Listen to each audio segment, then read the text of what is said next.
Hello guys!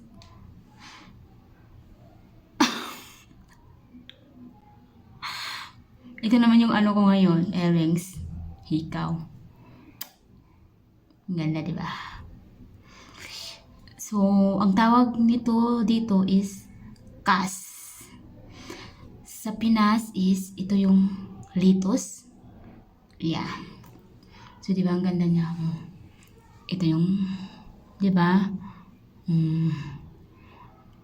May litos per earrings. Oh, di ba?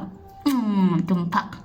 So, kung kanina ay pinapakita ko sa inyo kung paano kumain ang baboy. Ngayon naman, ipapakita ko sa inyo kung paano kumain ang kambing.